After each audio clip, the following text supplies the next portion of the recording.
Good afternoon, and thank you for the introduction. I would like to thank the organizing committee for inviting me again to talk on preoperative hemostatic evaluation. So, for this session, these were the objectives assigned to me. We will be reviewing a proper hemostatic preoperative evaluation, and there will also be case based discussion on a few coagulopathies that may be encountered in patients undergoing surgery. So let's start with the first case. We have a 39-year-old male who was diagnosed with cholelithiasis and was referred for hematologic clearance prior to an elective surgery. He came in with blood results which were routinely done by his primary physician. So his complete blood count, clotting time, and bleeding time were normal. His pro time was also within normal range, but his partial thromboplastin time was slightly prolonged, hence the referral. So if you were his doctor, what would be your next step? Would it be A, allow him to proceed with surgery? B, do a more thorough history and assess for the risk of bleeding? C, repeat the test and include mixing studies? D, just give vitamin K and allow him to undergo the surgery? Or E, prepare plasma and transfuse preoperatively to correct the prolonged PTT. So to start, the aim of a preoperative hemostatic evaluation is to detect patients who are at risk for abnormal bleeding before, during, or after surgery. So underlying conditions that can predispose patients to abnormal bleeding include inherited disorders such as von Willebrand disease, rare disorders such as factor deficiencies, and coagulopathies that are secondary to medications. The best method to determine which patients are at risk for abnormal bleeding is by having a complete history and a thorough physical examination. In patients with undiagnosed bleeding disorder, a history of bleeding is far more sensitive and specific compared to doing routine preoperative coagulation testing. This has been supported by numerous studies, and in fact, there are no studies contradicting this conclusion. So, the British Committee for Standards of Hematology recommends a bleeding history taken in all patients preoperatively, while the European Society of Anesthesiology specifically recommends to use a structured patient interview or questionnaire before surgery or invasive procedures. So hematologic screening should ideally be carried out in a reasonable time before the planned surgery to give time for additional workup of treatment if needed. So the screening should be thorough and be able to check for the red flags. These include a history of coagulopathy, unexplained bleeding such as epistaxis, and cutaneous lesions such as hematomas in unusual places, history of defective wound healing or prolonged bleeding during hemostatic challenges, hypermenorrhagia, and lastly, the use of medications that can affect coagulation. Bleeding assessment tools or BATs are developed in an attempt to standardize and quantify bleeding symptoms. The goal is to improve accuracy by allowing clinicians to objectively assess bleeding symptoms and avoid unwarranted laboratory testing. It is also used to aid in predicting the risk of bleeding and to describe symptom severity. So there are a lot of BATs which can be used in preoperative screening of patients undergoing surgery. Most of the tools stem from a set of provisional criteria for the diagnosis of von Willebrand disease. So here we have tools from the American Society of Hematology, from the Italian Society of Transfusion Medicine and Immunohematology, and from the International Society of Thrombosis and Hemostasis. This one is from the Italian group, which they recommend to be used if the initial assessment revealed a history of bleeding. Note that the parameters include the red flags I mentioned earlier. This one is from the International Society of Thrombosis and Hemostasis, which you can easily access online. The bleeding assessment tool comprises of 14 categories, and it has been shown that a high bleeding score is associated with the presence of a bleeding disorder. A score of 0 to 3 for males and 0 to 5 for females are considered normal. As I've mentioned, the screening tools stem from a set of provisional criteria for the diagnosis of von Willebrand disease. It is the most common inherited bleeding disorder and in most cases show autosomal dominant transmission. Although there is a significant overlap in the bleeding symptoms in general, type 3 von Willebrand disease is the most severe, followed by types 2 and 1. I included this in the discussion because while most females will be symptomatic, Those without hemostatic challenges may only come to medical attention after a family member is diagnosed with von Willebrand disease, or worse, if they develop abnormal bleeding during their first hemostatic challenge, which could be a surgery. Without a thorough check for bleeding history, abnormal CBC and coagulation testing will only give you a false sense of security, since some patients can still have normal results but will have bleeding symptoms. We know that there are numerous medications and complementary therapies that may affect hemostasis. So, for those taking antiplatelets and anticoagulants, the management should be tailored for each patient to balance the risk of bleeding and thrombotic events. Herbal remedies or alternative medications can also affect hemostasis and must be stopped before surgery. You should also perform a physical examination to include evaluation for evidence of bleeding or anemia, or evidence of comorbid diseases like liver cirrhosis that could also affect hemostasis. As in the first case, referrals due to abnormal results of routine preoperative coagulation tests are still encountered in clinical practice. So let's take a closer look at these coagulation tests, which usually includes both PT and PTT. The tests were basically designed to assess coagulation factor deficiencies and to monitor anticoagulation with vitamin K antagonists. PT and PTT were not intended to predict bleeding in the preoperative patient. However, since some still practice routine testing, generally speaking, coagulopathy is presumed when PT or PTT are prolonged by more than 1.5-fold, although the evidence to support this as diagnostic of coagulopathy is very limited. So this 1.5-fold cutoff is sometimes used as a transfusion trigger and can still be seen in some published guidelines in the management of perioperative bleeding. A low percent activity is sometimes the reason for hematologic referral. However, this has very little clinical value. It is based on a calibration curve using different dilutions of plasma, and dilution can affect the coagulation. It is therefore preferable to report PT in seconds, which is the time it takes to form a fibrin clot. INR, on the other hand, was made to have a standardized calibration for the measurement of anticoagulant activity of warfarin. Its clinical use for other situations have been controversial, and some would argue that it should not be used aside from its intended purpose. There are studies in liver disease that it may be used to provide information about the synthetic function of the liver, but not to assess bleeding risk. In other words, if an increased INR carries a certain risk of bleeding in a patient on warfarin, it does not necessarily follow that it holds true for a patient with an acquired coagulopathy. So other tests that we still see being done routinely are the bleeding time and clotting time. These tests remain to be poorly reproducible. Like the previous coagulation testing we've discussed, it may give the clinician a false sense of security if you rely on a normal result alone.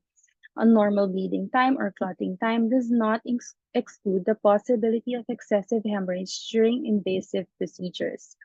Both are not recommended to be done routinely in preoperative patients.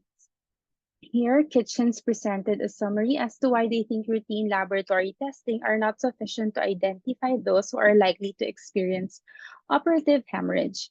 First, patients with the worst hemorrhagic disorders like hemophilia A or hemophilia B are identified very early in life and have established diagnosis for life. Accordingly, preoperative screening is not effective or not even warranted because the diagnosis is already known. Again, the great majority of postoperative bleeding is due not to hemostatic failure, but to a surgical or technical problem and more appropriately corrected by surgical maneuvers. Exhaustive preoperative screening cannot predict these. The traditional tests to screen for hemostatic disorders were designed primarily to detect static disorders of hemostasis. They do not reflect accurately on ongoing changes in a situation as dynamic as surgery or trauma. And lastly, the most flagrant examples of hemostatic failure like DIC, hyperfibrinolysis, and thrombocytopenia develop during an operation and cannot be predicted by tests performed before the surgery. To summarize, indiscriminate coagulation, screening prior to surgery or other invasive procedures to predict postoperative bleeding in unselected patients is not recommended. If the bleeding history is negative, no further coagulation testing is indicated. If the bleeding history is positive or there is a clear clinical indication, a comprehensive assessment guided by the clinical features is required. So going back to the case, the answer would be letter B. So with the additional information, including past hemostatic challenges and family history, and a normal BAT score, you may now advise your patient that the bleeding disorder is unlikely and that he can undergo an elective procedure without further testing. So for our next case, we now have a 29-year-old female who presented with an expanding hematoma on the left arm with early compartment syndrome. She was referred to hematology for evaluation and preparation for a possible surgical intervention. The history started about a month ago prior to admission when she was noted to have EC bruising. She had multiple spontaneous ecchymosis. This was worsened by repeated venipunctures, which led to the current problem. She delivered via cesarean section 6 months ago with no abnormal bleeding. Her menstrual history was also unremarkable. She also has no family history of significant bleeding. So what will be your next step? A, allow the patient to undergo an urgent surgery. B, give vitamin K and monitor her response. C, prepare 4 units of FFP for transfusion. And D, retrieve the CBC result and include other coagulation testing. So the patient initially presented with bruising, a complaint which is commonly encountered in clinical practice. So it is important for a clinician to be familiar with symptoms and signs that will require further workup. This is especially important for a patient who will undergo surgical intervention. So the principal goal of the clinical evaluation and physical examination is to distinguish EC bruising from normal bruising from other skin lesions that can be mistaken for bruising, and this was discussed in the earlier session. Red flags include lack of physical trauma to a bruise or a bruise that is out of proportion for mild trauma, when there are 5 or more bruises greater than 1 centimeter in diameter, if it is accompanied by history or other bleeding, uh, if it is accompanied by history of bleeding and other bleeding symptoms, and if a family member also presents with significant bruising or bleeding. The presence of these red flags would warrant laboratory testing, which usually includes a complete blood count, PT, and PPT. So for this case, she has no significant personal or family history of bleeding, but the presence of multiple spontaneous ecchymosis accompanied by hematoma formation after venipuncture warrants additional laboratory testing. So her most recent blood count showed mild anemia at 114, which dropped from 124 from the previous day. Her platelet count and protein were normal, however, PTT was significantly prolonged. Additional tests were done, which showed a time-dependent inhibitor. Hence, a diagnosis of acquired hemophilia A was presumed. This was confirmed when further testing showed a markedly low factor VIII in the presence of factor VIII inhibitors. So factor VIII is the most commonly targeted coagulation factor in autoimmunity, and the clinical condition is called acquired hemophilia A. In about half of the cases, an underlying condition may be identified. These includes autoimmune disorders, malignancy, pregnancy, and drug-related. They will present with spontaneous bleeding, which can be severe and life or limb-threatening, such as in our case. So if you just chose to transfuse FFP preoperatively, that would not be enough to address the cause of bleeding. Treatment of acquired hemophilia A consists of 2 steps. One is to control the bleeding, which may include the use of factor VIII concentrates, factor VIII inhibitor bypassing activity, and recombinant human factor VIIa, which ideally should also be given preoperatively. So the second step is the elimination of an inhibitor, which requires immunosuppression with glucocorticoids, either alone or in combination with cyclophosphamide or rituximab. So this algorithm integrates the patient's history of bleeding and the result of initial hemostatic tests. So aside from acquired hemophilia A, other causes of spontaneous bleeding with a prolonged PTT as the sole abnormality includes acquired von Willebrand disease and inherited causes such as hemophilia A and B and von Willebrand disease. Also take note of a disease called injury-related bleeding disorder or factor 11 deficiency. They may have no history of spontaneous bleeding but will present with excessive bleeding during hemostatic challenges such as surgery. They will require preoperative preparation with either plasma transfusions, factor concentrate infusions, and antifibrinolytics. So for our last case, we have a 49-year-old male who was referred for hematologic clearance prior to a tooth extraction. He is hypertensive with a history of stroke and is diagnosed with polycythemia vera. He is currently on amlodipine, rosuvastatin, and aspirin. He underwent appendectomy 10 years ago with no bleeding complications. So his latest CBC was normal and his SPAT score is not supportive of the possible underlying bleeding disorder. So what will be your next step? A, allow the patient to undergo tooth extraction, discontinue aspirin 5 days prior, discontinue aspirin 7 days prior, or do additional blood tests and allow him only if the results are normal. So antiplatelets have been widely used as monotherapy or in combination in preventing and managing cardiac and vascular events. For our case, he was started on aspirin after a stroke with a comorbid disease known to increase the risk of thrombosis, which is polycythemia vera. The use of these different antiplatelets represent a major concern in patients who are about to undergo surgical procedures. So perioperative management of antiplatelet agents is complex. The perioperative team, which usually consists of the anesthesiologist, the surgeon, and the prescribing physician, should all participate in the decision making of whether to stop or continue antiplatelets perioperatively.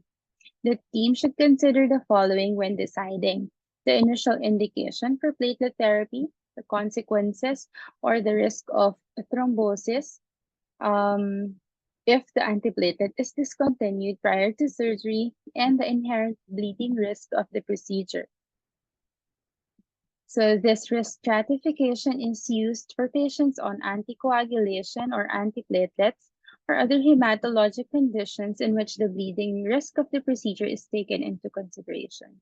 It is also used when explaining that some surgeries do carry a higher risk of bleeding even in patients without hemostatic or hematologic conditions.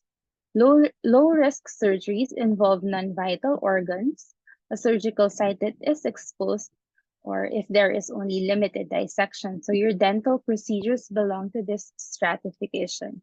Moderate risk surgeries involve vital organs and require deep and extensive dissection, while higher risk surgeries are those in which bleeding can greatly affect the outcome and procedures in which bleeding is more frequent.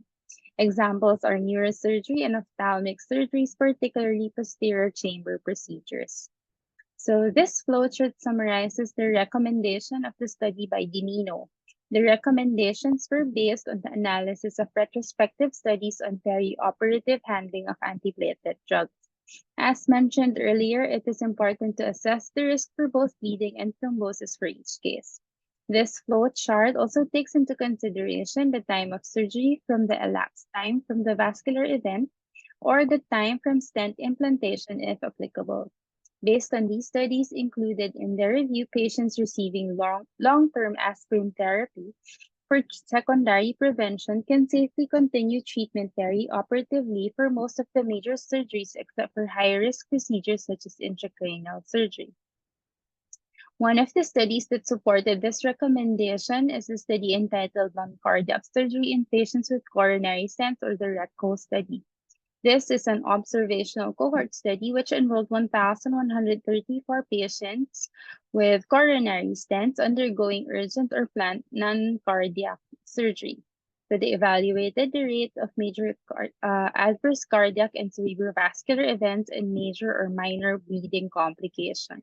Remains occurred in 10.9% and bleeding in 9.5%. But in the analysis of the cohort, the withdrawal of oral antiplatelet treatment resulted in a strong predictor of MACE, but their continuation did not impact on the bleeding outcome. So stratagem has also showed that aspirin can be safely continued for surgical patients. This study evaluated the effect of maintenance or interruption of aspirin before surgery in terms of major thrombotic and bleeding events. 291 patients were evaluated, and these were the most common procedures. There was no significant difference in the occurrence of bleeding events in the aspirin group as compared with the placebo group.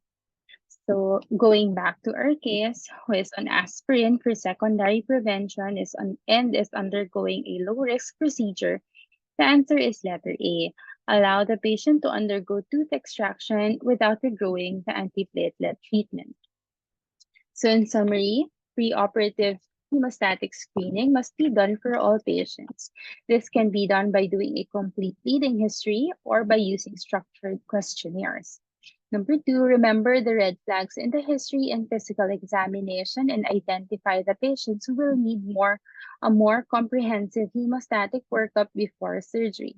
And lastly, consider the following in the perioperative handling of antiplatelets: the indication for the therapy, risk of thrombosis, and the inherent risk of bleeding of the procedure.